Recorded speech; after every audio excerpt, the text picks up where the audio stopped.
This is The Culture. Hello, everybody, and welcome back to another episode of the Cinema Wave Podcast. We are back to talk about a show that's been out for a little while now. It's the Amazon Prime Video exclusive limited series, Mr. and Mrs. Smith, which is based on the movie, which is based on the series. This time it's going to be done by Donald Glover, and it stars him as well as Maya Erskine. I am one of your hosts. My name is Darian Scalamoni. I am joined by Michael Peniston. Hello, everybody. And we are here to cover this series in its entirety. We waited a little bit. We wanted to watch it. It came out on the 4th. We're recording this on the 17th. So we gave it a couple weeks. We gave it some time to breathe. We thought about it. And we're huge Donald Glover fans. So let's start there. Oh, right? Very, very big fans. Massive fans of him. He's an incredibly talented human being. He's done so much incredible work for art and culture and media, film, television, music, all of it, right? Yes. This is the first time we've seen him on screen in a while. Mm-hmm. And it was a project that I remember when it was initially announced, a lot of people were very surprised because this was kind of his major follow-up to Atlanta. Before, the in-between sandwich, he did Guava Island with Rihanna, but I don't think he had done anything else on screen, film or TV, since Atlanta, besides that, right? And a lot of people believe and are synonymous with Mr. and Mrs. Smith for the Brad Pitt and Angelina Jolie movie from almost 20 years ago. And when you think of that comparatively to the casting with Donald Glover and Maya Erskine, it's entirely different. So yes, let's go there. Have you seen the 2005 film? I'm assuming you haven't seen the 1960s TV series. No, I'm not. Neither have I. I didn't even know it existed until I did a little further research. I didn't know until you just said it. Exactly. Yes. But the 2005 film, have you seen it? I have seen it. It's been a little bit since I've seen it. What's it called? But I mean, based off the last watch that I have, it holds up as being, I think, people consider to be a legendary sort of OG sort of movie. Mm-hmm. And I could see how the stakes were high making this sort of project, especially considering Brad Pitt and Angelina Jolie. Those are those are household sort of huge names, and they're also known as being just the super charismatic sort of charming people you could think in Hollywood. I think, not to say that Donald and Maya don't exert that, but it definitely is coming from a different sort of presence, I guess you could say, whether you want to it's inevitably just seen that way. And so I feel like it was, I could see there being controversy coming off of that. I could see there being controversy in just having two people of color, as the two leads. And so that again is something, but I feel like they were two perfect choices to do it. And so yeah, that's how I felt about that coming off the original movie. Yeah, I think that the versions of the story are entirely different, yes, right? If you look at the 2005 film, it was a smart decision by Hollywood to sort of bring in the chemistry of a legitimate couple with Brad Pitt and Angelina Jolie. I'm not sure if they were dating as soon as that film was filming or if that was when they started dating because of the filming. But Angelina Jolie, Brad Pitt in 2005 were two of the biggest stars on the planet. Now, Brad is still doing a lot of things, working with Tarantino, working with Damien Chazelle. Angelina's kind of taken more of a behind the scenes sort of thing. They're not together anymore. And this version of the television series with Donald Glover was initially not with Maya Erskine. It was with Phoebe Waller-Bridge. Yes. That was something that I got really excited about because I've seen Fleabag. I know you've watched a little of Fleabag as well. And bringing in two very distinct singular voices together creatively that were so singular in their own tones and their own shows like Fleabag and Atlanta coming together for a property, an IP driven thing, was interesting. And that was what got me initially excited for it. This is no slack for Maya Erskine. I had never seen anything she did prior to this. I've never watched Pen 15. We had talked. You haven't seen it either, right? I think I saw an episode, but I didn't even process that was her. Okay. So I had no idea there was any correlation there. Yeah, the roles are entirely different. Yes. I mean, 10-15, she's an older woman acting as if she's playing 13, really. Yeah. And then this, she's a spy alongside Donald Glover. So I want to go into the non-spoiler stuff first. We'll cover that, and then we'll warn the audience of spoilers because there's a lot of nuances and interesting things that come along with the series. This has a lot more serious tone than the movie does. The movie's very playful. It's rom-com action. Yeah. Basically, there's not really any drama at all. Mm-hmm. Even in the moments where like it's life or death and they're like acting as if they're going to kill one another, like you never feel that. Within that, this definitely has a different sort of tonality, though there is humor thrown throughout because everything that Donald is involved with, there has to be some sort of humor for the most part, right? So this version of the show, they're both two people that worked in different organizations. I believe Donald Glover's character, John Smith, he was a former Marine, right? And then Jane Smith, played by Maya, she was she was CIA? I think so. right? So they both work for different organizations, and they work for this new secret organization, and there's someone that they talk to, communicated through the computer, that they just refer to as Hi. And it's because there's no identification on who this person is. There's no name. Every time they just start a conversation with them, they just start with HI. So they call them Hi throughout the show. We're gonna circle back to something. Yes. That's crazy. You just said that. Keep going, but you just we're gonna open something back. up. Okay. Remember this moment right here. Okay. Then remember, non-spoiler for the beginning. Yes. We just want to set the stage and the tone for the people who maybe haven't watched it and they're watching our review to kind of see whether or not they should dive in. So that's basically where we open up, and they set Jane and John up, and they give them these names of Jane and John. They don't go by their actual names, and they are immediately married. So it is basically a spy program set up to put two people together that they believe are compatible, to make them go on missions together that are high stakes as spies, to take people out, to deliver packages, whatever it might be. And there's different levels throughout the program that you can go through. If you show compatibility, you kind of move up, or you can decide to stay at one level, so on and so forth. That dynamic alone, how did you feel about that, and sort of the difference in tone and also the way they approach the story versus the 2005 film? So immediately, I loved that approach. I loved how it was modernized. Them being able to go through like the high system felt very much like a modernized like dating, sort of like Tinder or your sort of thing, you know. And like it even asked them like really specific questions, which I feel like that sort of back and forth beat moment between them was very funny. Also, the first episode starts off. This is non-spoiler. I'll bring that up again. That whole element, I thought that it was important, just because I felt like a part of needing this to work was having it have a modernized feel, and I thought that brought it. It also kind of made it work a little bit more in the sense of the stakes of everything. I know going into this from just like commercials and promos and stuff like that, it seemed like it was going to be a pretty action-filled sort of thing. And so having that system work where it's like you bring in already established people and the different corps and everything, and then also allowing that this Mr. and Mrs. Smith program like idea from the original movie to play into a way where you could also then go into these like high stake like missions and stuff like that. I don't know. It felt like it all worked, and it kind of encapsulated everything. And I don't know if that's the right word. For sure. I think it definitely lended itself well to Amazon too. Like they're able to basically build out a big budget, expansive global show with a real interesting creative caveat to it. Like this show isn't what it becomes if Donald Glover's not involved. And though there are like specific beats that you could say, you're like, oh, well, this is just like a spy show. This feels a little bit different to me. I don't know if you felt similarly in terms of the tone and stuff like that, because he's just able to do things in a different way. He's able to weave in and approach something that feels so formulaic with a different approach entirely. And he just thinks about the ways that you can make things more personal, and you can make them more internal with the characters, because there are legit, like for example, without spoiling things, like episode 6, it's an 8-episode series.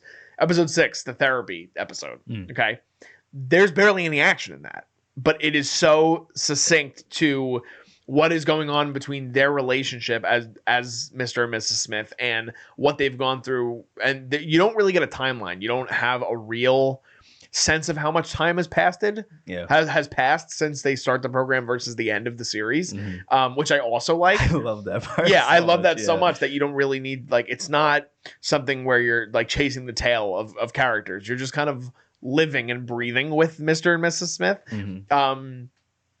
So it's a different tone than the film. So if you're a fan of the film, I wouldn't go into this expecting the same thing, because that's not what it is. There are really great moments of dark humor. There are really great moments of just banter between people that love each other. There are fantastic cameos.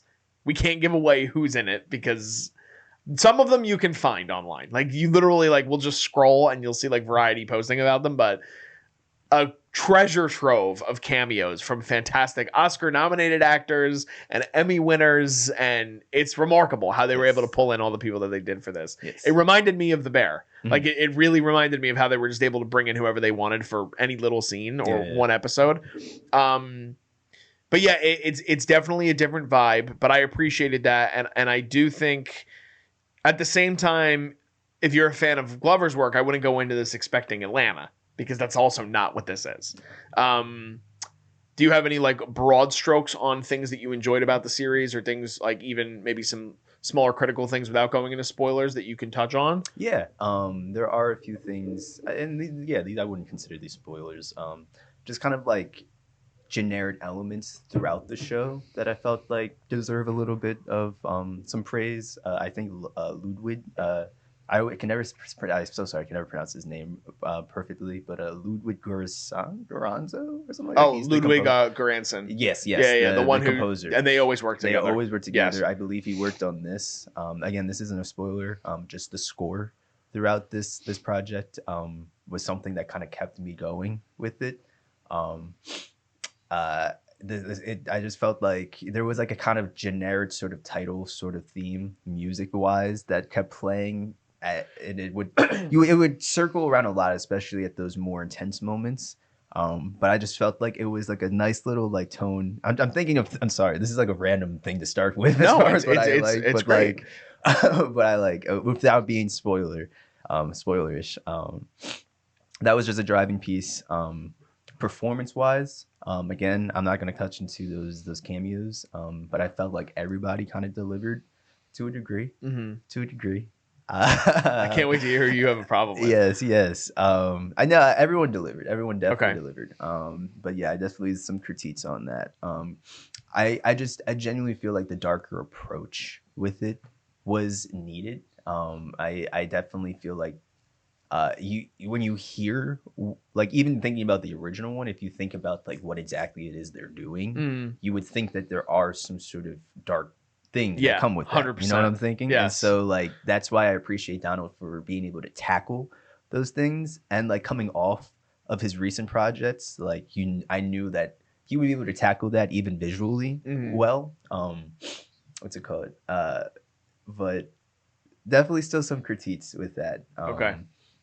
Yeah, that's all I'll really say, just because a lot of what I need to say is going to be the spoiler. Yeah. I will agree, just piggybacking off what you said, I do love how they really focus on the fact that there are life or death stakes. Yes. Because that's not a thing in the other movie. And I own the first movie on DVD. Like, I enjoy it. It's a fun rom-com, sort of fun action flick with Brad and Angelina, but I do think that this goes a little bit deeper, and for someone that is really in tune with a lot of what Donald's visions are, and he brings back Hiro Murai for this for a couple episodes. Amy Simons does 2 episodes. Donald actually directs the finale. I think he brought his brother on too. His brother and him are did he might have been let's see. I think his name is Stephen Glover wrote one episode. So I don't. Yeah, maybe he wrote the finale. Okay. But Francesca Sloane was the showrunner along with Glover, and he brought her in once Phoebe Waller-Bridge left. They were supposed to do it together, and he talked in an article about how that didn't work, and he was like, it actually kind of felt like a divorce. And I think that we both had read the GQ profile done on him last year before we recorded this, and he talks a lot about like the impact of family on him now, and even in the interview with Variety he did with Maya for this show, and that kind of showcases itself definitely in this show. Definitely. But it's hard to talk about the show without going too deep into spoilers. So I would just recommend watching it. It's a good show. Yes. Yeah. It's on Prime Video. All 8 episodes are on there. Some episodes are just about an hour. Some of them fall a little under an hour, but they're anywhere from like 40 minutes to an hour. Yeah, I recommend it. I think you guys should check it out. But at this point, I think it's time to jump into spoilers. So if you guys haven't watched the show yet and you guys want to return, pause this right where you're at, go on Amazon, watch the series, Mr. and Mrs. Smith. You've been warned. We're going to go into spoilers. Big warning. Big warning. Big warning. 3, 2, 1. Okay. The show opens with 2 huge cameos. Oh, yeah. So talk about this so bad. So the show opens with neither of our main stars even in the scene. Yes. And we have 2 legitimate actors. You have Isa Gonzalez as an original Jane, and you have Alexander Skarsgård as John. Yeah. What did you think about the opening of the series and how they decided to tackle it that way? And then eventually, obviously, showcasing their death together. Yeah. So at first I was confused. I started this show thinking, oh my God, I put on the wrong show by accident, because I was like, what are these incredible actors doing on my screen? Just not expecting it. Yeah. I actually loved how they chose to open this. I felt like it immediately set the stake as to what we were about to get into. Again, this is a spoiler, so now I can talk about it. Yeah. So, it's like you see like already that there is this attachment between this John and Jane. You don't know anything at this point, but you see that there is some sort of attachment and that they're ready to go and run away and kind of like figure out their own sort of life outside of whatever they're attached to. Yeah. And you get like this sort of beat where right as they're about to go, like Alexander Skarsgård just gets immediately like shot in the face, and you just like see it, like he like turns into. It's a brutal visual. By the way. Visual, yeah. Yes, and that for sure set the stake. But that also set a stake as to not only what they're involved with, but the levels as to what they're doing involved in it, and meaning like.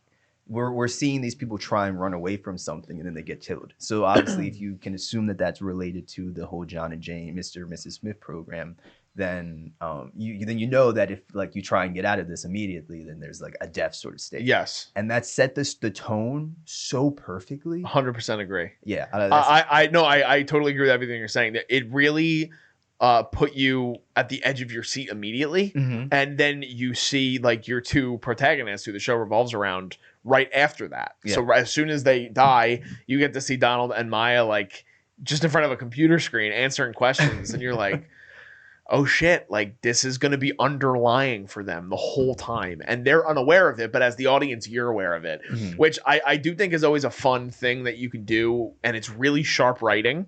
It's really great decision making by Sloane and Glover to be like, all right, let's make the audience immediately feel uncomfortable. Yeah. Because you're seeing 2, by the way, like not only just great actors, but gorgeous fucking people. Like both of them are incredibly handsome and sexy people. Yes. And they just die like that. Yep. And you get nothing of their character. You just sort of see that they have a great relationship together and they love one another, and then immediately they're killed. So to go from that to then see like even the awkwardness and the realism of like Donald being like, I don't think I can not talk to my mom.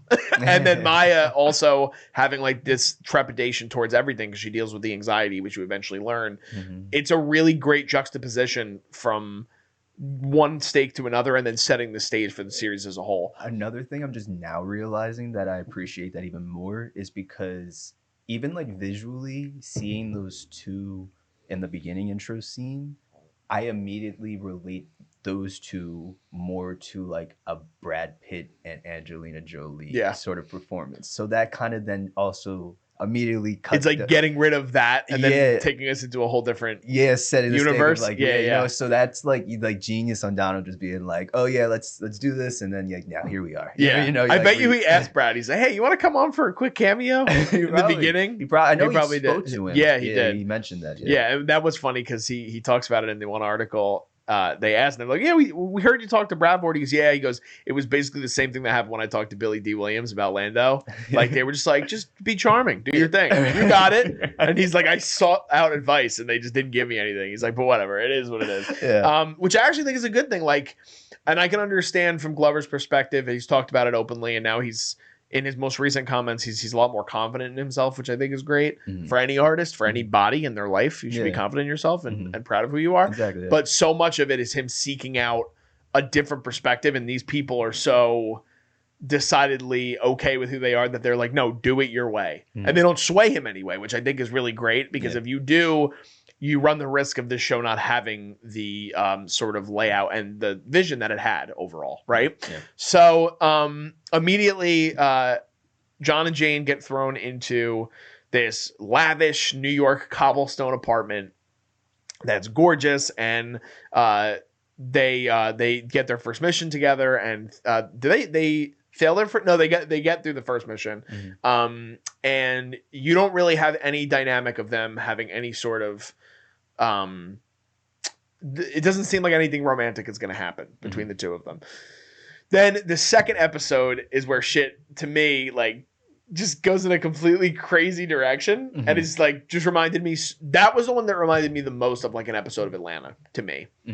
Because their second mission, and it's the one they fail, has an even more remarkable cameo when you get John Turturro. So their second date, it sets the stage. The episode's called Second Date. It's their second mission, and they have to go to a black tie event, and they have to shoot John Turturro with truth serum to get him to reveal. They don't know what he wants to reveal, right? They don't even tell it. Like, Hihi doesn't even tell them. Yeah, no. Wait.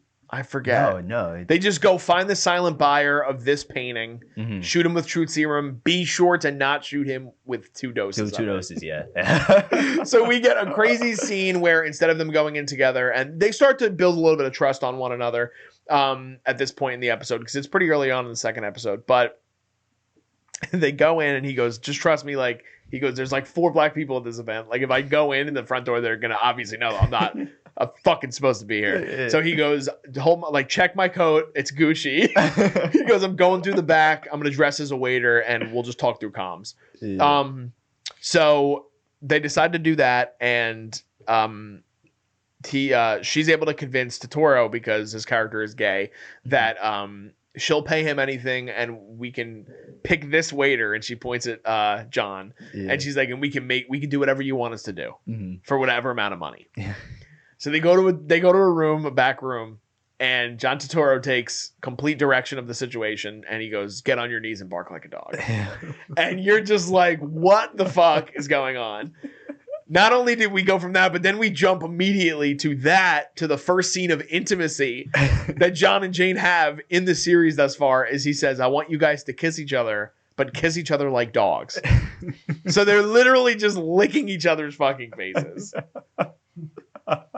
It's so crazy. It's so Donald Glover. I was like, at this point in the series, are you feeling the Glover tones, or where are you at? Like, at this point, because this was the first point for me where I'm like, what the fuck is going on? But I was like, this is so, it felt like Atlanta. It was reminiscent of his sort of his way of doing storytelling in a very zany and out there and uncomfortable way for a lot of viewers. So at this point, you get to this point with him. How did you feel like throughout this point? So you get the first mission. Now we're halfway through the second mission. How are you feeling about what's going on? Well, I really liked the first mission too. I'll just kind of touch on that just because I felt like that also was very Donald Glover. Just like it was a moment where they kind of had to just like deliver this package to a house. Oh, yes. I'm sorry. You're right. We should cover that a little bit more. Yes. They get the package. They deliver it to this house and they leave it there. And there's like kind of like this beat where they're walking out and the camera's tracking them as they're walking out of the house. And they're just having like this small dialogue. And then out of nowhere, the house just explodes in the background. And they just like stop and immediately just start taking off. Yeah. And it turns into like this whole running scene, basically. That moment I really appreciated. I think that was an important scene because it showed you how quick things can happen. It sets the stakes for everything going forward. Yes, it was very similar to that intro scene, I thought. And it just shows you how dark and like sudden, like their lifestyle can be, I guess you could say. Yeah. And then immediately just seeing them run away from it, like what the fuck did we just do? It was really funny too. Yeah. But that compared to now the second mission, I thought it was perfect to just completely just like go in a different direction. Yeah. Because that was like fatalities were involved in that first mission, and then this mission you just have like another stake where you have like that intimacy, and you have it in like a funny approach, which I feel like is something that they tackle in this whole show, that intimacy relationship sort of way, that approach. But what better way to go into something like that than just like the most random comedic like approach ever. Jarring, like incredibly jarring. Jarring. And at that point, it's just, again, so Donald Glover coming off of everything, because he has such a bizarre sense of humor that like it fits perfectly into those moments where he could have just had them like say kiss or something. Like, nah, like a Donald Glover would make human dogs kiss. So like, yes. Yeah, it just fits. Yeah, and I think he does such a great job of sort of balancing between tones, but he's one of the only creators I feel that can have you hear and then completely flip it, and you're still just as intrigued. Yeah. Like, it doesn't completely throw you off your case, because you're just like, oh, like, this is kind of weird that they're doing it like this. But then by the end, they sort of settle into a different mode that gets you excited for the next episode, because after they kiss like dogs, they have their first ever miscommunication, which is great. And he kind of just goes, thinking like you shoot him with the truth serum, and she misinterprets that as I'm gonna, or he's saying that as if I'm gonna do it, and she thinks that means you do it. And at the same exact time, they both shoot him with the needle, and they're immediately like, "Fuck, fuck, what do we do? This is not good." They have no idea what's gonna happen if they fail a mission. Yep. They have no idea. Like, this is only their second time doing this. So you get that, and then by the end of the episode, you get some real intimacy between the two characters, because they share some laughs together, and they actually start of playing. He asks her about a story that she tells him in the first episode about getting pancakes with a pedophile, which, again, you talk about the dark humor of Donald Glover. And she asks him, she goes, "Do you want to kiss me, like, for real?" So then they share their first kiss together. And then from that point, when you jump into the third episode, they're together. Yeah. There's a lot of experience there, it seems like, already, and they're doing a lot of things together, and you start to see things come together where they're starting to care for one another, and they get even things that like happen in everyday normal platonic relationships get interweaved into these high stakes, crazy globetrotting missions. Which I really appreciate, because he does a good job of balancing the craziness and the action and the big set pieces and the visuals, which I think are really great throughout this whole entire show. Definitely. With the groundedness of, like, at the end of the day, they're people that had lives before this, and so they're still going to act a certain way. So she's like, "You don't even put your fucking location on." And then he's like, I don't want you knowing where I'm at." She's like, "What if the mission calls for that?" And he's like, "I just don't like. I have privacy issues. Like, I'm not gonna do that." And it's cool also to see, because it's like like you said, those two things kind of interweave each other. But it's cool because in like an earlier point, Maya's character goes into this whole thing knowing and being very adamant that like this is like a mission. This is like strictly like work, like nothing other than that. And then you see how inevitably like just being with somebody and having to do something like this will just kind of create that sort of thing. And so I don't know. I felt like that was important because her character was very defined. But then as we get to episode 3, they're like involved in it, you know what I'm saying? And so, for sure. And it doesn't work if the chemistry between the two leads doesn't work. Exactly. And that's something that I feel like we should kind of touch on a broader scale, because Donald talked in that interview about how creatively him and Phoebe didn't mesh in the writer's room. And it's like, if they were on screen, and this is no offense, I think Phoebe Waller-Bridge is hilarious and I think she's great, but I think it's definitely a testament to him knowing, both of them knowing their limit and knowing who they are as writers and storytellers and visionaries. Like, if they didn't work in the writer's room, I can't imagine how badly the show could have gone with their on-screen chemistry, because there has to be such a level of trust there between these two characters that, like you just alluded to, it's not just like a normal everyday situation in which like you're married to somebody and you're like, yeah, honey, I'm going to the grocery store. Like, no big deal. No, you are international spies, which means at any beck and call, like someone could have a gun to your head, and the stakes are already that high. And you're trying to also balance the fact that you are now starting to care for somebody on a deeper level.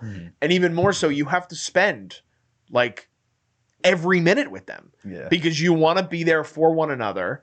One, because you're literally married. Like they when they walk in the house the first time too, like they kind of go through the house and they're like, oh, this is where the guns are. This is our panic room. And then he's going through all their files. He's like, oh, like here's the passports with our fake names. And he goes, oh, marriage license. And then he empties the manila envelope, and it's just like two very like bland gold rings with no personality, nothing to them, but they're like, I guess we're married. And it obviously eventually evolves. Like you said, they spend so much time together that it's bound to happen that they're going to have a deeper love and appreciation for one another. What did you think about the chemistry between the two of them? Because so much of it is baked in that having to work in order for the show to work as a whole. Yeah, I thought their chemistry was honestly, I thought it was really good. I liked their chemistry a lot. I kind of saw that from the beginning, like episode 1. I could see it just like even comedically how they would play off of each other. There was a really funny moment in episode 1 where again they're trying to track down that package, and like there's like a specific sort of like person that they're following just to, I think she might have the package, and they go to like the park to see, and it's like an elderly woman, and like you see that she's meeting up with somebody, and it's like a younger guy, and he's like, oh, like he must be affiliated too, and Maya's like, no, that could just be a boyfriend, and like he's like, what are you talking about, that's crazy, and then you see the old woman and the little kids start making out and she's like, see, told you. And it was just like that immediate something about that first moment was like, oh wait, they're hilarious together, and it only just like kept elevating, and like you could see that like with each moment, each weird sort of scenario they both found each other in, like it kind of just like benefited the chemistry a lot, and they were doing a lot of weird things, and so like you need that chemistry for real, and you need that comedic chemistry, I feel like, to match, especially in those moments, because that can get really weird as well. But I felt like they delivered it literally up until the end. Like I know we're like, as we kind of like delve into like these later episodes, and like you get more into like that relationship sort of regard, and like the emotional side of it, like even on that sense, like they really just like, you could see like the chemistry as if they were together, which you need for something like they're together in it, so you need it. So I felt like the chemistry was there. There had to be such a legitimate trust and commitment to one another on a deeper level for this show to work, and for the relationship to work, and for you to feel that it feels authentic, especially because for a show that the movie is probably like 80% action. Like it's very action heavy, and they have nice little witty banter moments, but this show actually, if you take a look at it, like taking a step back, it's probably flipped. I would say like probably 70% of the show is conversation between these cameos and these characters, with action and gunplay thrown in every once in a while. But then like, even we'll get to it eventually, but the therapy episode, like 95% of that episode is just therapy sessions, which is such an interesting direction to take it. So much is on the shoulders of Glover and Erskine to sort of make that work, along with the basic the cameos that we get and the characters that they get to dive into all the time. But there's an awkwardness to their relationship in the beginning, and even going forward, there's like that legitimate awkwardness that happens as couples sort of develop, right? Like they have the honeymoon period, and you see that play out through a couple of episodes. And I'm just, because I'm taking a look at the episodes like one by one here. So 3, we get the ski scene. Episode 4 is the double date. And then, all right, so by the time we get to episode 5 now, we'll circle back. But episode 5 is when he surprises her with a house. And she's like, we didn't have a conversation about this. And it's like, could you imagine being in a relationship in which you just go and buy a house for somebody and it's not discussed at all? Not only did you buy a property, but you bought a property in Italy and they live in New York, and it's so random for them to do that. And then they also have the little things throughout where she keeps referencing his mother and how he's attached to his mother. And then he's like, I think it's fucked up that you don't talk to your father and you have an attachment to your fucking cat because you won't talk to people. So there are those moments of hyper realism where that happens. Like there are relationships in which you will get frustrated with somebody no matter how much you love and care about them, but you're going to say shit that's going to come out emotionally because everyday life is stressful, right? And everyday things can happen that are tense. You mix that in and intermingle that with the fact that they could die at any given moment, and every single mission that they're laying out is crazy. I don't know. I really appreciate what he was able to do with something that conceptually is kind of simple, right? Do you want to touch on that, on like his vision and how he's able to, how he was able to sort of heighten things within this series versus the movie? Yeah. I also give some of your critiques. Now I'm like so curious because I really like this show. There are definitely like there are moments of things where I can see that it's formulaic, but I'm really curious on like what didn't sit with you in the way that you thought it was going to. Yeah. One thing that I really loved about his vision going into all of this, especially more in the relationship side of everything. You know, we're really big Donald Glover fans. So like throughout a lot of his projects and everything that I've seen of him, he always tries to tackle the mental in a way, which I'm really big on. Not always, but like that is always kind of like an underlying thing, which I think play a big role in this. Because obviously we don't really talk about the mental, especially when it comes to relationships. Yes. I feel like maybe more we're starting to touch more of it, but it's become more of a modern thing, which I think is important with this being a modern take. Yes, and for sure. Yes. And so I appreciated that. I appreciated him being able to play more into it, into therapy and all those things.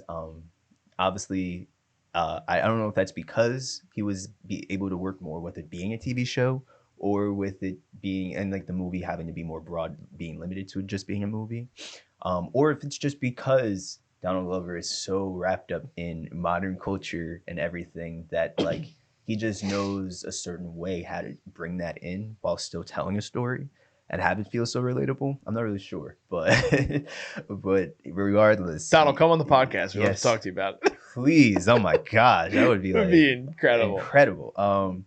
But yeah, overall his vision, and then like even with the relationship thing, that's something that you start to see a little bit. That like for me, that had a lot of Atlanta in it, surprisingly because of the final season.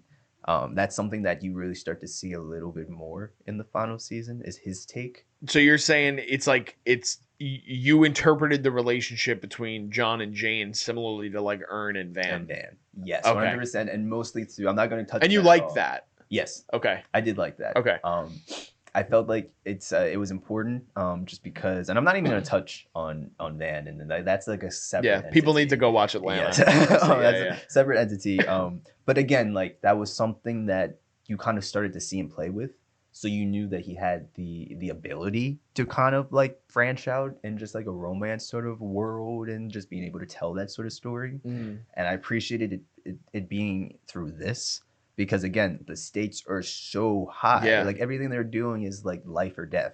And then like having that stake on top of just like the everyday states of being in a relationship, you know what I'm saying? Yeah. Like we talked about before.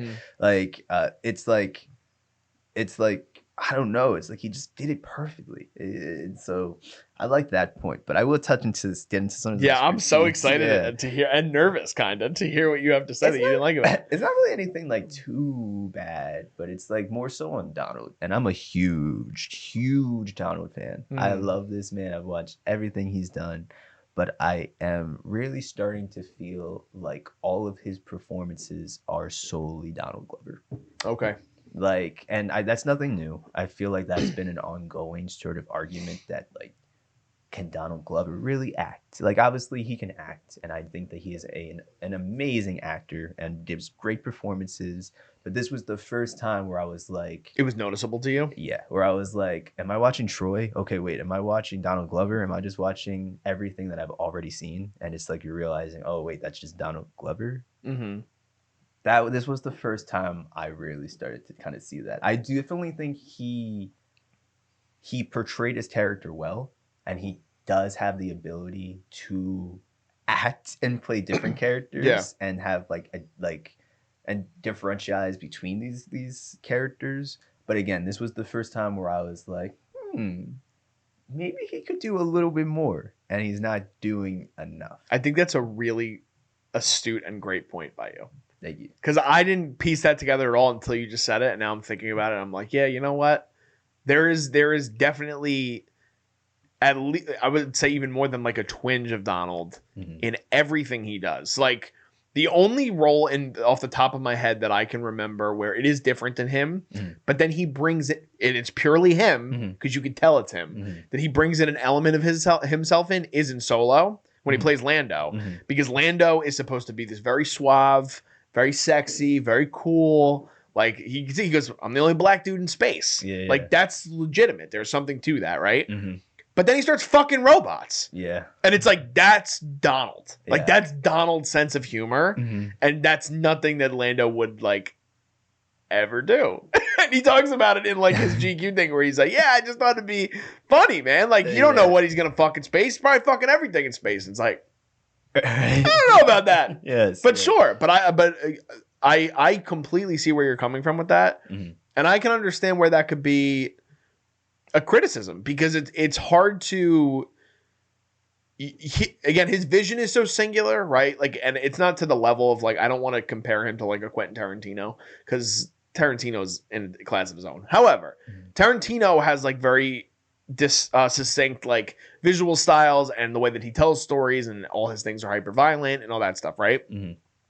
But that's like a director's vision, and that's okay to have, and I think that's important when you start to portray yourself on screen in so many different roles. I mean, yeah, he's playing a literal spy in this, and so much of what he brings to all of his characters is in this character. Yeah. Whether it's the nerdiness, whether it's the relationship with his mother, which is another one, whether it's his blackness, which is very apparent every time he plays a role. Yes. It's so like I got earned vibes sometimes when he kind of tries to play that like I mean, like keep it like laid back sort of approach acting, and then I'm like, oh, okay, I've seen this as well. Yeah. I think there's only one moment. Now this is so crazy that you brought that up, because I 100% agree with you. There's only one moment, and it is very quiet. But to me, it's a moment, and I don't want to say he's not a legitimate actor, because that's not what I'm trying to say. But there's one moment in which you see that the character is approaching a different point, which I do want to give him credit for. The only thing with that is that it comes at a point where it is literally he's about to die. And that's where it bothers me, because it's like, well, if you don't bring it in that scene, then you actually probably shouldn't be acting. Yeah. Right? Like you're in a situation in which you're trying to sort of give your whole entire soul out. And you know what's also interesting? Now that, damn, dude, you're opening a whole different level of my mind right now. He's only able to give so much emotionality in the character through comedy and through a method that is basically a cheat. Yeah. With the truth serum. Yeah. Like he can't show that emotion any other way unless he does the truth serum shit. Which I understand you're kind of playing for laughs-ish.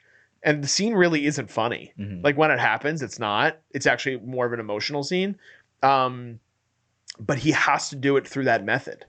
Like he can't do it through just speaking to one another. The thing is he can. He can. And I've seen him do it, and it comes out at really random moments. And like that's why I do think that he does have a little bit of control over it. But I'm wondering how much of it is him actually controlling it and him just being like, oh, okay, let me just do it. You know what I'm saying?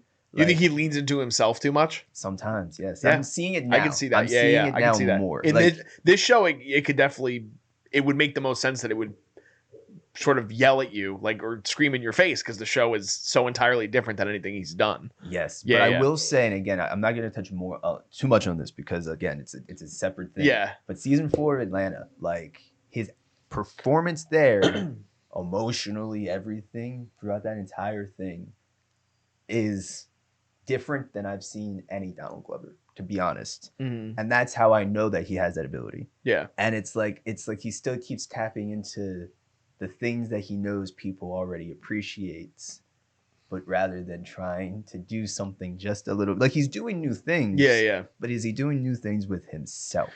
If that makes sense. No, 100%. I'm curious off your last point, and then we'll move on because we're focusing a lot on this, but I think it's a great point that you brought up. Mm-hmm. Is it more that he's trying to play it to what the audience wants, or is it that he's still not comfortable?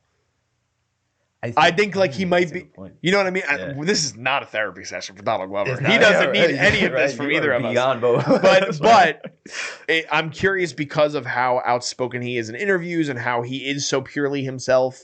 Or he seems like he's aware of like what he wants to do. Like he's able to get so much of himself out creatively through different methods of creativity, whether it's music, whether it's visuals, like doing a music video like This Is America. And he's talked about, he's like, yeah, we just thought we were going to do, he literally described it. He goes, we were trying to do like a We Are the World, like in modern times to deal with what was happening in the world. And it's like, when you look at it from that perspective, it's like, holy shit, dude, like where did that come from? But I get it.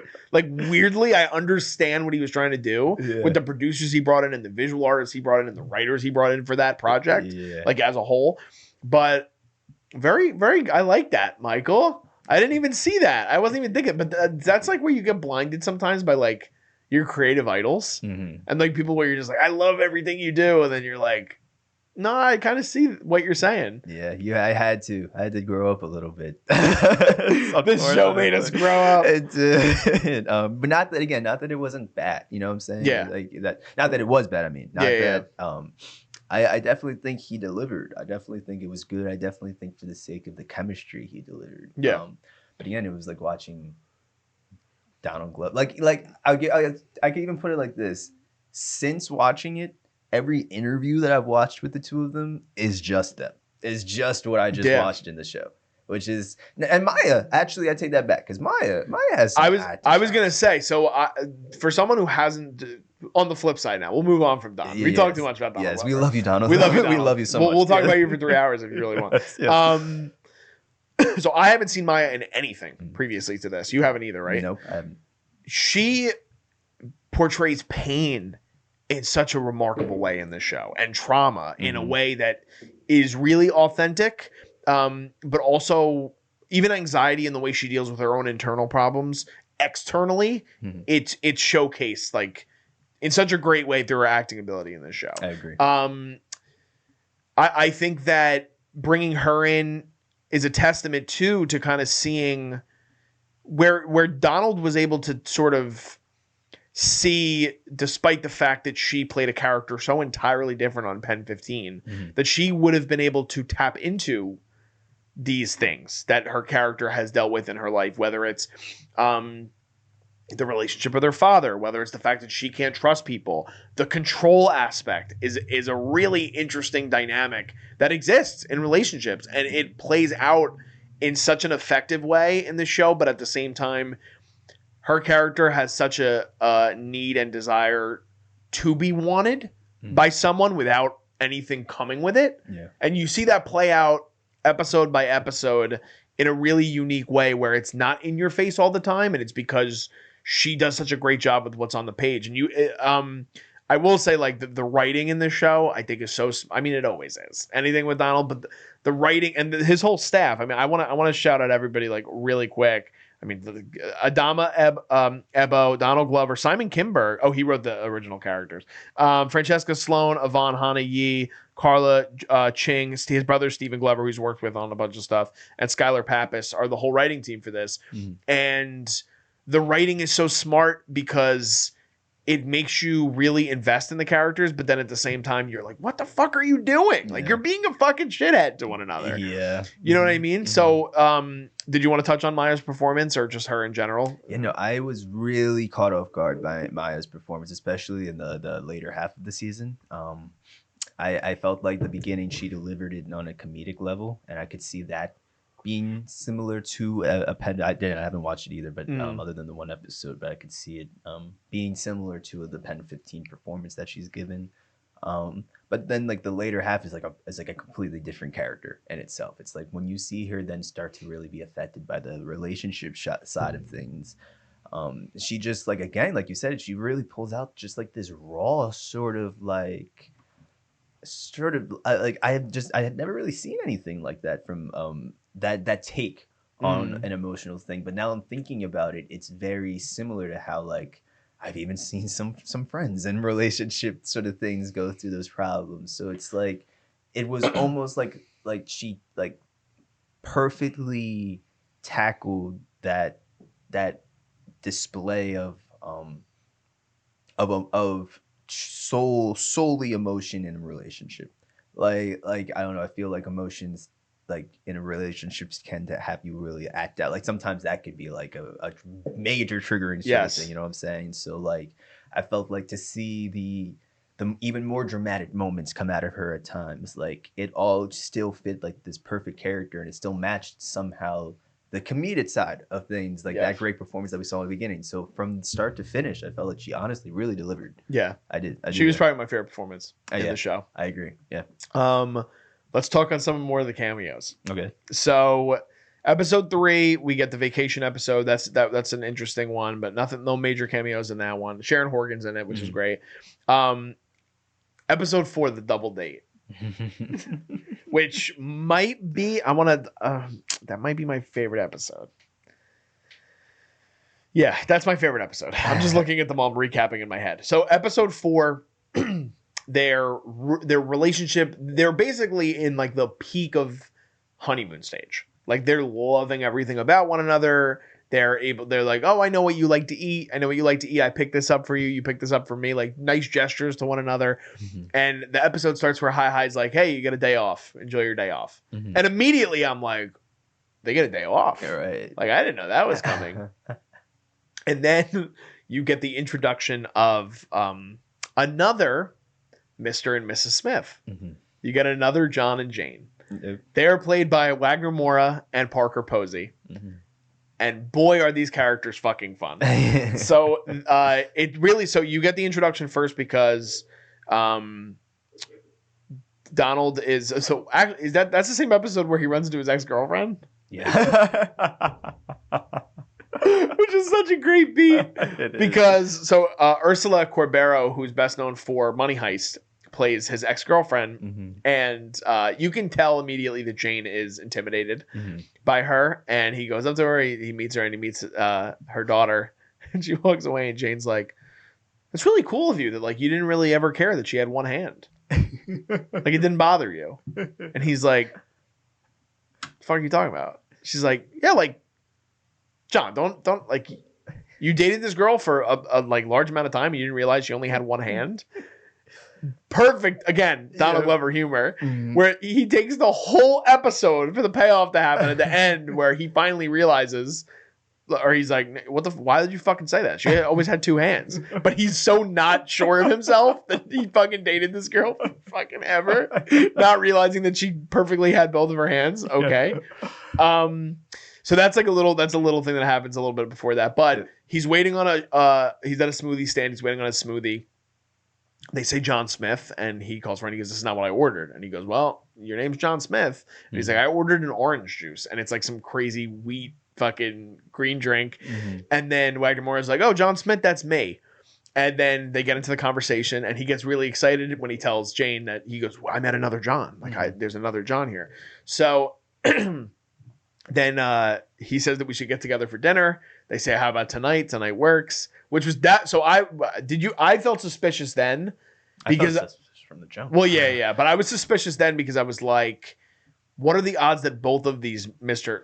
and Mrs. Smiths are just off on the same night? Yeah. Right. That was really sketchy to me. I also thought it was like, one, too easy of a meetup.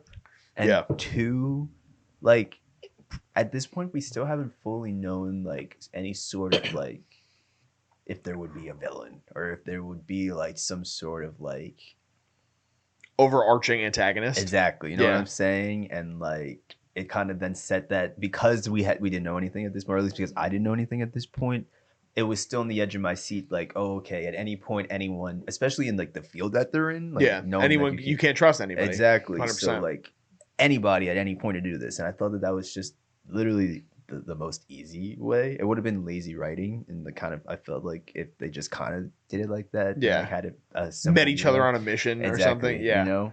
But I was definitely also sketched out once from the jump. I thought, going back to a point we made earlier, it's such a great job constructurally to sort of pace the series out. Mhm. When you start with Issa and Skarsgård as Mhm. John and Jane Smith, Yeah, it makes you just believe that there's going to be more of them. yeah, So I didn't have, like, again, I was skeptical. I definitely had, like, it sketched me out a bit, but I was like, oh, there's these guys just kind of exist everywhere. yeah. So I wasn't that thrown off, where I was like, but it was a kind of a weird meetup, how they just decided to meet up. And the way that Donald plays it, in typical Donald Glover fashion, they have this wonderful night together. They're enjoying meals and laughs and stories about missions, and they tell them that they're extremely high risk. And they're like, where are you guys? And like, we're high risk. Mhm. And they're like, oh, that like, we think you guys could do extremely high risk. Like, I don't see why you wouldn't be able to. Mhm. And they're there for hours. They're drinking. They're having a great time. They're drunk as fuck. Yeah. And an alert goes off on Wagner Moura's character's, John's watch. And he gets up and he goes, oh, honey, we better get going. Mhm. And they're like, what? You got somewhere to be? They're like, we got a mission. Mhm. Like, what do you mean? It's 2 a.m. They're like, no. We like, this is extremely high risk. I mean, and they're like, do you want like Adderall? Do you want coffee? Do you want something? And they're like, we just drank like 3 bottles of wine. They're like, no, we do it all the time. And you're like, what's happening? So they obviously entice John and Jane, and they're like, come on along for the mission. Mhm. And that was the part where I was already like, what the fuck? There's no way that Hi would allow this to happen based Yeah. on how stringent the rules are. Yeah. I was so crazy. and then like they're drunk, they were plastered. Plastered. So I'm like yeah, this made sense. They're idiots. Like, Yeah. why are you, they got themselves into this? So crazy. Right. And then so eventually they tell them to get dressed. They get to a helicopter site, Mhm. and they go, here's the bag. And they go, get in, we gotta go.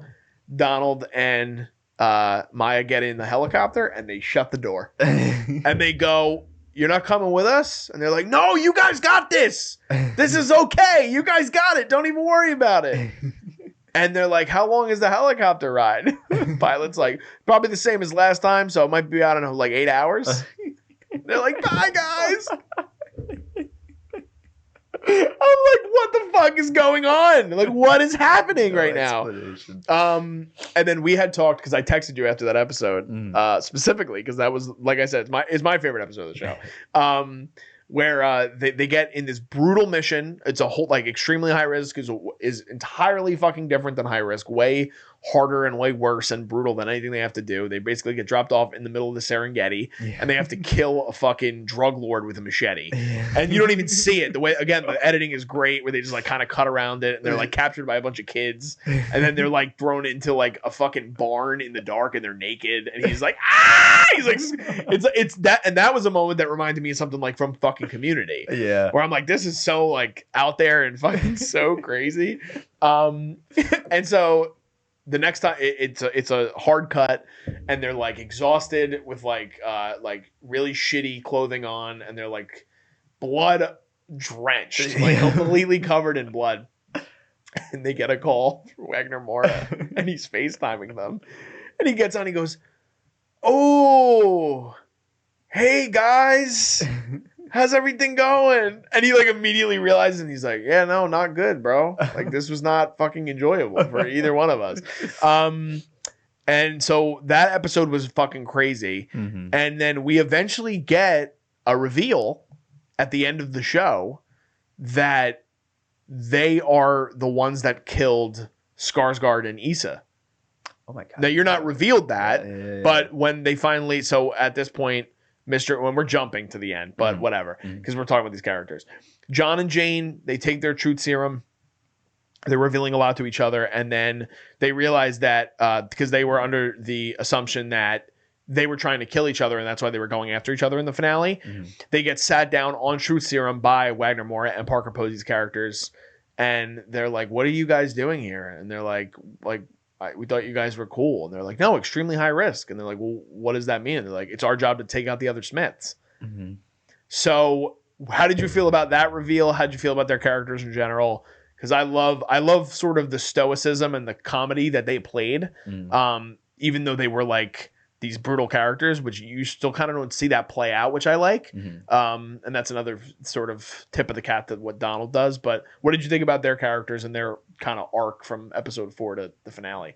So I thought their characters were used perfectly, to be honest. I felt like the introduction, how, like I said, it was like I was like not too sure. I was a little uneasy with their entrance into it all. I thought that the reassurance in that phone call, in like knowing like, okay, like they are just Smiths, like, and they were just checking up, like there was definitely like a comedic moment in that as well. Just seeing that.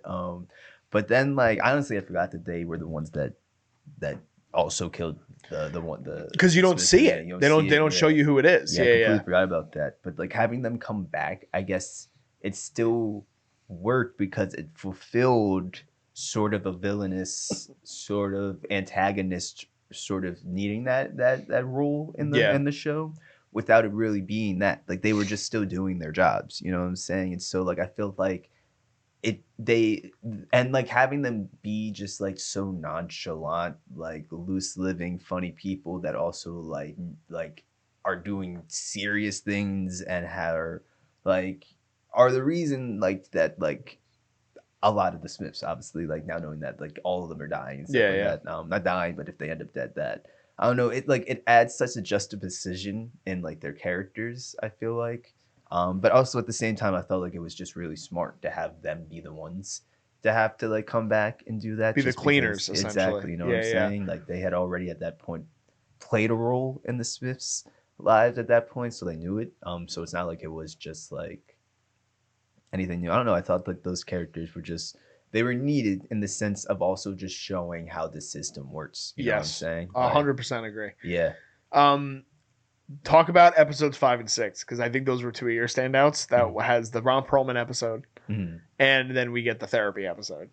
Yes. So I'm trying to remember exactly why like they had to kidnap Ron Perlman. So that was one of their missions. They just said you had to go capture this billionaire. You have to keep him safe and take him to a safe house. Yes. That is pretty basic in terms of that. But the theme of what that episode resembles and what it's alluding to, I think, is important. Like how they're talking about children and how they're basically taking care of a giant child. That's right. Yeah, so that I felt like played a big role in starting to set up this major sort of relationship stake. First of all, let me say Ron Perlman I thought was great in the show. So funny. I love Ron Perlman. I thought that having him be the one that's playing like this sort of character role. Big hulking fucking crazy dude. Right? But also like kind of like dumb at the same time at times, you know what I'm saying? Like I don't know, I felt like he delivered fully. Like that was just a great casting, great cameo. But having it now dwell into a mother-father sort of view on things, I felt like again it was needed. We had talked about before in the call. We had talked about before in this episode how Donald like was kind of playing more into family sort of stuff and things like that. So now to kind of like see that, I don't know, I felt like that's just a major thing. Having it also play a role at time is like not like non-existent throughout all of this, and like you have no idea everything that's like important in the relationships side of things because you have no idea how far into this they are. And I don't know, I just feel like in a relationship setting, like that sort of thing can come at any point. I don't know. It was very, again, synonymous of real life relationships. But that episode I thought was perfect because I hope I'm not mixing up a specific scene. Yeah. But there was there's so many arguments like at this point. Like at this point, they're like in the heat of like disagreement, like that most relationships would have. With Ron Perlman just like as this kid character, but you're starting now to see that Donald wants kids.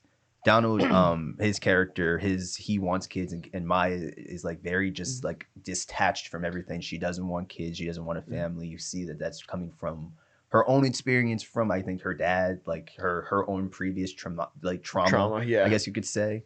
But again, that's also another point that kind of plays into this episode. You start to see where the traumas of both of them are playing not a role in just this relationship, but the job, everything. Yes. Like everything is now fully coming full circle and everything. And you're starting to now really start to see the things that they want for themselves in the future. And like, But have nothing where to we do go. with their job. Exactly. They're just trying to now at this point figure out where do we kind of go from here? What do we in life sort of thing? Yeah. And knowing that they already got themselves involved in this sort of thing. And like now that this is like a thing, so I appreciated that. I'm trying to remember Perlman, how that episode. Well, so the tension and the trauma sort of builds up, and there's even a moment where Don is like, "You were very maternal today. Like, are you pregnant?" Totally doesn't see that the right way. But what I really appreciated about that episode is that it's so, he does it in a comedic way, but it's so apparent that this is a trial run at them taking care of a child. Yeah. Literally. Yeah. So there are moments that you can completely associate with taking care of a child. So one of them is when they're running from whoever's trying to kidnap or kill Perlman's character, and he is afraid to go over the ledge. And so Maya, being the motherly one, is the one that's like, just go ahead, take your time, it's okay. And he's like, does he know that we're about to fucking die? Like, what is going on? And he goes, I'm not gonna push you, man. I'm not gonna push you. And he shoves him off the he goes, you put me off a fucking building. He fucking freaks off. Then you have the moments where this is my favorite one, where he goes, if you take the fucking medicine, I'll give you a cigarette. That's right. So he goes, all right. She gives him the medicine, and then he goes, no, where's my cigarette? He goes, I don't have any fucking cigarettes. And he goes, you fucking told me. You're gonna give me one. So and that's literally like childlike. you trick a child into Yeah. doing something, and you'll tell them you'll give them something later. Yeah. And then the very end, when he finally, again, very reminiscent of like real life things that happen with people. At the very end of the episode, they finally get intimate again, and they're like heavy making out, and they're alluding that there's going to be a sex scene.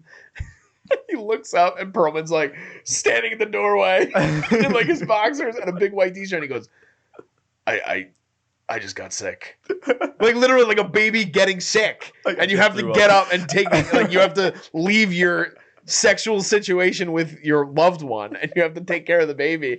And so he gets in the house, and it's the first time the whole episode that you see him kind of being paternal. And he's like, it's all right, man, I'll take you to the bathroom. He's like, and he's like, all right, I'll take you. Yeah. And the episode hard cuts.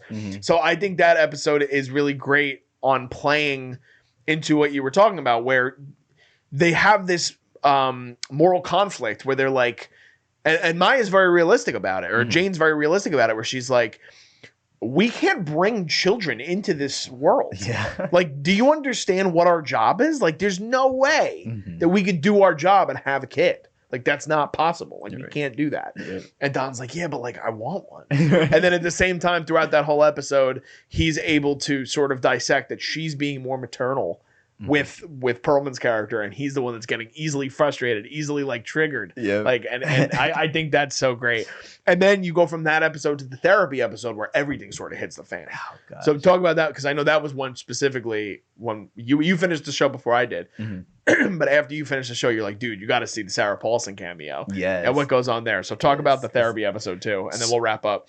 So, and again, really quick before I kind of get into that campfire scene, that was the scene that I was referring to. Was The that campfire happens in was that the promo? episode 6. That's the couples episode.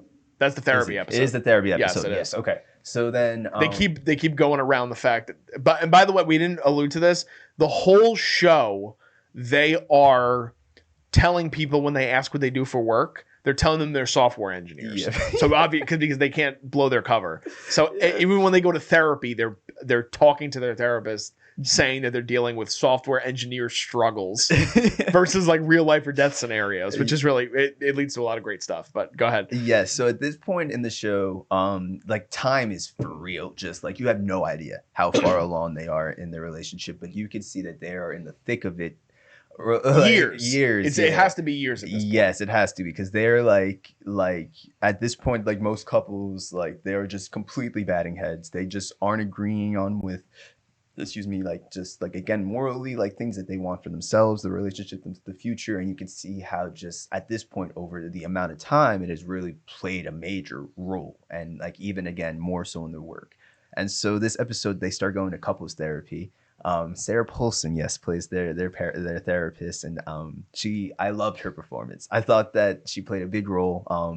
And not a big role necessarily, but she did a really good job playing a clueless character. Yeah. As you said. So they go into this whole therapy thing knowing that they are saying that they are software engineers, and they're playing that kind of bit up, but using it as to their liking, simply to get like the relationship problems out. Throughout this, now you're really starting to see a lot of things. And correct me if I'm wrong, but I believe that like throughout it, like Sarah Paulson's character is like more in agreement with Donald throughout the entire. I would say for more of it, the yeah, majority definitely. of it. You see how like because Sarah is now playing like this parent role over them, kind of like helping them, but also like establishing who may be right, who may be wrong, and stuff like that. That then kind of plays more into their relationship, and that leads to more conflict. And more conflict, Yeah. Yes. It kind of.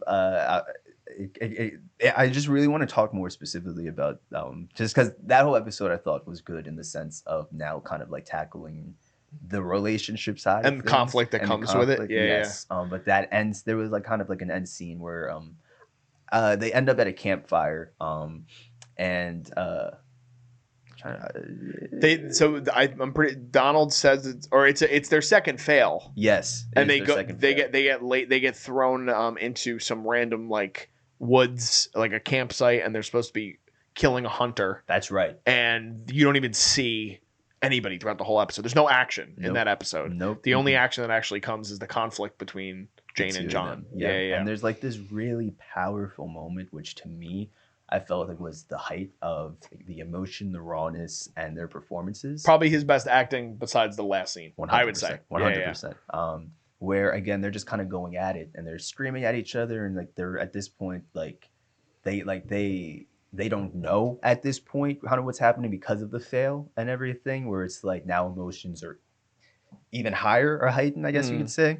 And it's like at this point now they're kind of just like jabbing each other, but they're really pulling strings with, again, those trauma related things. A lot of those things that you kind of heard and at that point seen throughout the episode, throughout the therapy, they're now just using as kind of like ammo with one another, and are just kind of like beating each other down. And there's like this really powerful moment where Gano kind of like alludes to why the way she is because of her dad and because of bad trauma. And he like, I don't remember exactly what he said, but again, it was enough to kind of like have her kind of sit on it. She says something about his mother, but I forget exactly what it is. But it's something about how like he relies too much on her, and then he kind of goes back at her. He's like, you have nobody to rely on. Yeah. Oh, how it's unhealthy, I guess, to be talking. Like they kind of touch again on that. Well, I remember the last thing she says. What's the last she goes, "Who's your emergency contact?" That's right. Isn't that episode? I think it is that episode. Yeah, she goes, "Who's your emergency contact?" And he goes, "My mom." And then she goes, "You're mine." Yep. And then she walks away. And it kind of, I actually forgot about that too. That's a great episode because it also really balances. That does a great job of balancing the there's tension throughout because of the action, but it does a really great job of balancing the tension of a relationship as well as the humor of the writing, and it kind of flips it where the tension is more baked in, like you said, the chemistry of the two leads, and the comedy is baked in all of the missions, and they do quick missions, like the mission where Donald goes, "I want to take the lead on this one," where he's playing poker with all the other black dudes. Oh, really? Is so fucking funny. It's so fucking funny, dude. Where he goes, "We're talking." Again, dude, it's so great, the writing in the show. But he's like, yeah, he goes, all because she goes, "You're bringing up women and it was sexist the way we're talking about him." He goes, "We brought up Maya." And he's having like the R&B artist from the early 2000s and 90s, Maya, and then it cuts to the scene and they're like, "Yo, Maya was bad." And then they cut back to the therapy session. Sarah Paulson's like, "Oh, whatever happened to her?" But I love the scene where it gets to they have such a he gets so wrapped up in how much he loves the community of people that he's sharing this moment with. And one of the other guys, he goes, bro, he goes, I'm telling you, man, stop cracking your neck like that.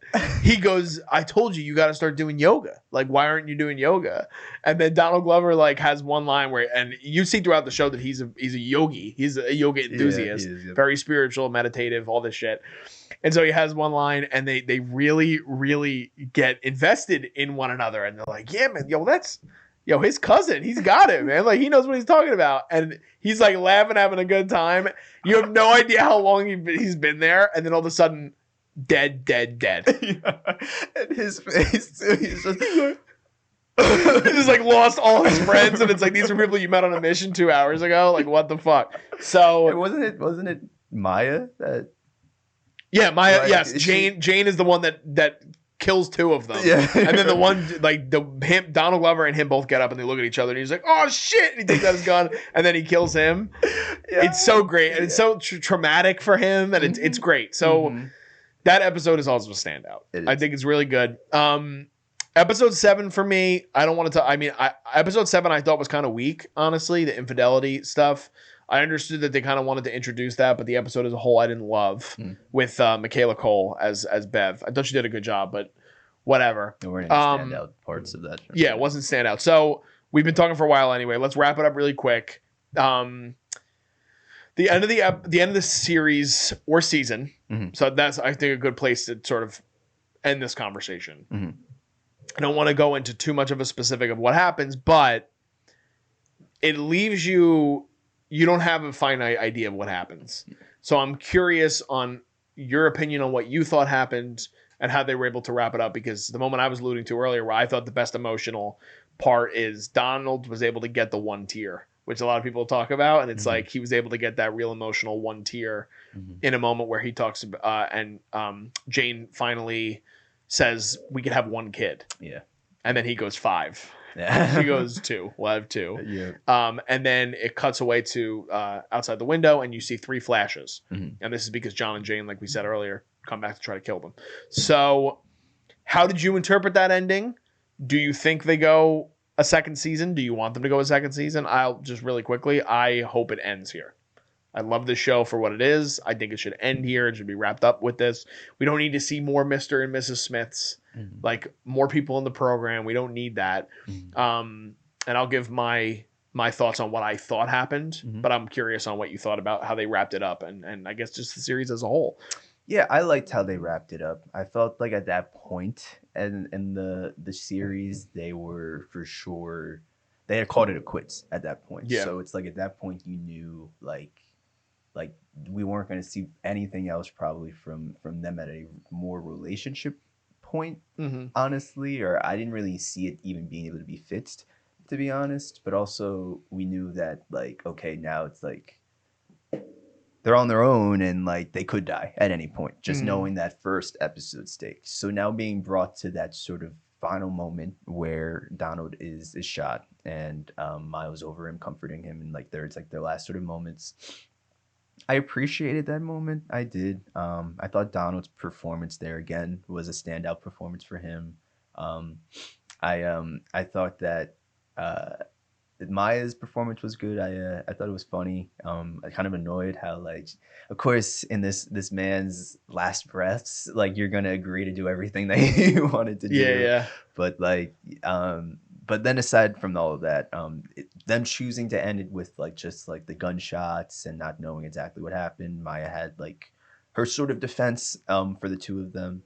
I agree. I hope that it ends there. I feel like Donald is really good for cliffhangers and the sort of state that will leave you like knowing that it could be done or maybe it couldn't be. And I always have appreciated him being able to do that sort of thing. He did it with Swarm too, which I think could very well be an ongoing sort of thing that he does with these. I feel like it fits the end of Mr. and Mrs. Smith because just the same way that the intro brought us into a sort of like real dark sort of watching them die, Like, I feel like that could just be a psycho. Yeah, we're psychos. I feel like that could just be a cycle with this whole program. And it's like inevitable that you're going to watch a lot of these Mr. and Mrs. Smiths find love in what they're doing. They're together all the time. But most of them end up dead for what they're doing because they either fail these missions due to love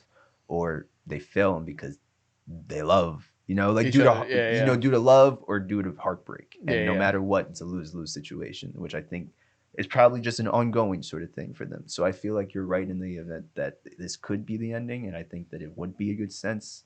It would be a good way to end it, just because I also don't see what else they can do with it. I agree. I also, again, kind of going back to like how the same thing with Swarm kind of had that same similar ending where it was like you don't really know exactly what happened. I know Donald Glover had like this deal with Prime, so it probably won't be like the last of like a few of these projects we've He'll seen. do more with Prime for sure. And yeah. I definitely see them all being limited series, like maybe one or two of them. I don't see him having another show, maybe one other show that's similar to Atlanta, where it's like a multiple installment thing. But again, I feel like this is just going to be like a trend for a lot of what we're watching with Donald Glover, and I feel like it needs to end. This one needs Interesting. to end. Okay, I like that. I agree. I do think that it has. He leaves it open to interpretation where you can see something else happen. Like the thing is, I mean, at the same time, he reveals that Jane only has one bullet in her gun, and John has nothing. So it's like when she opens the door, it's like, what else could potentially happen? I speculate, and maybe this is maybe just dark. I don't know why, but I have a feeling my interpretation of it was she's able to kill the other Jane with one bullet, and then she takes her gun, kills her John, and kills herself to sort of end it there. I don't know why I have that feeling, but I felt like she didn't want to be alive without him in the end. That's kind of how I felt that she might have interpreted that, because if she didn't feel that way, she would have just stayed in the room with him, Yeah. But yeah, the show as a whole, I really enjoyed it. It has really, really great high points. It has interesting low points that are not like by any means bad, but just things that feel very formulaic and are outside of what Donald wants to do. And that's where it's like, again, he's trying to rein himself in something that's so IP driven, and it's simple, but he was able to make so much with the concept of something that was simple, with Mr. and Mrs. Smith. I'm interested to see what he does next. I still haven't seen Swarm. I'm excited to watch Swarm eventually. It's all right. What did you like better? Swarm or this? This. Okay. This. All right.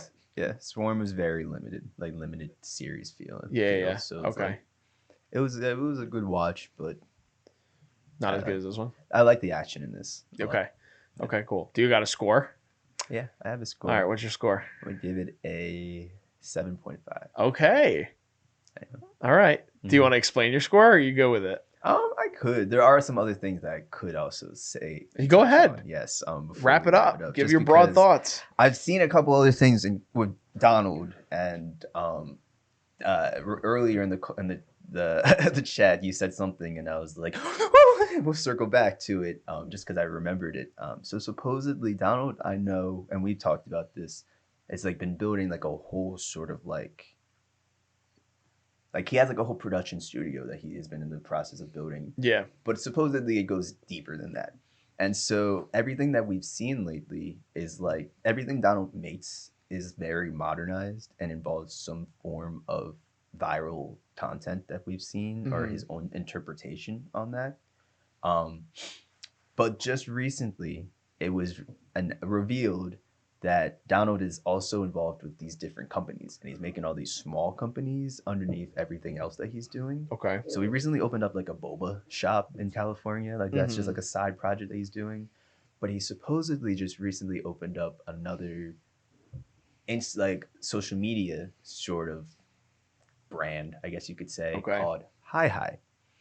Oh shit, I didn't even know that. With Hihi, it's essentially they're responsible for a lot of the viral sensations you're seeing being done on social media.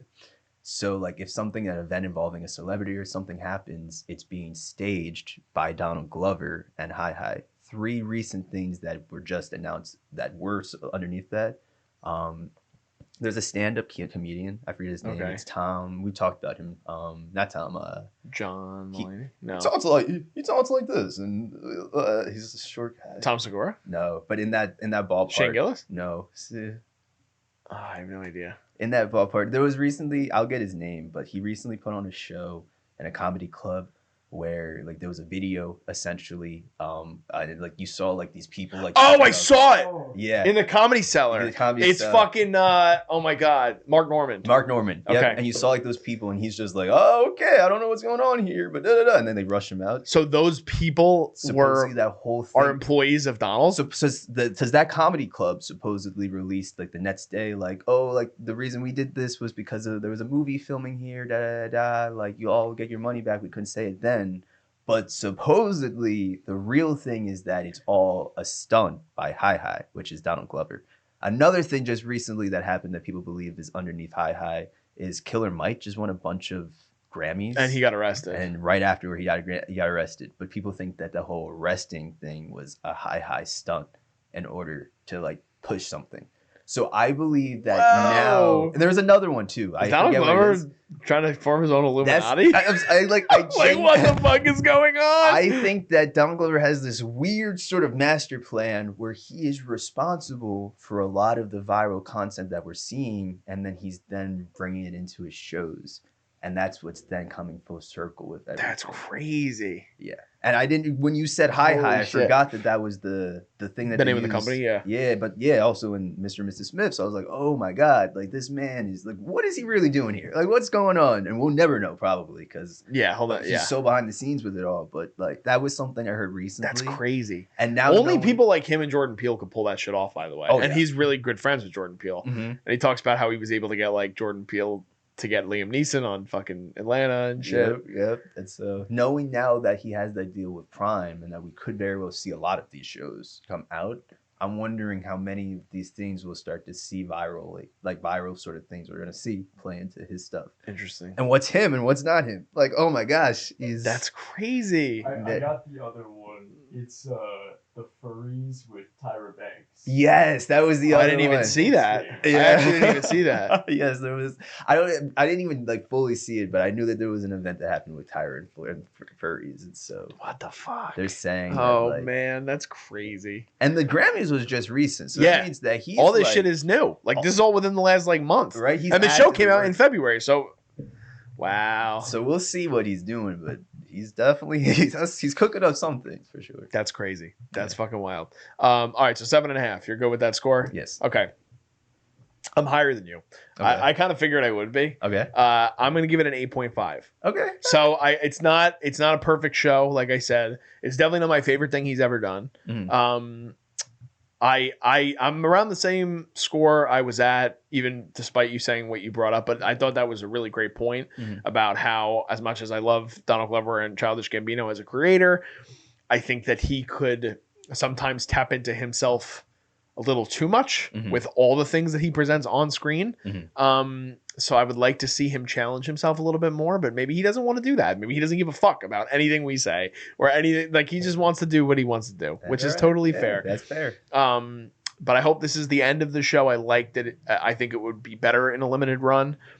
Really excited to see what else Maya does after this. Oh yeah, definitely. I would love to see her do some more dramatic stuff. I know she has. After this, she's doing an indie film called Sacramento, which is a comedy with Kristen Stewart and Michael Cera, so that could be interesting. She also has a voice role in the upcoming Leica Studios movie Wildwood. So that's another Travis Knight directed thing. Carey Mulligan, Jacob Tremblay, Mahershala Ali, Awkwafina, Jake Johnson. Great voice cast. So that'll be cool to see too. But yeah, so I go 8.5, you go 7.5. Yep.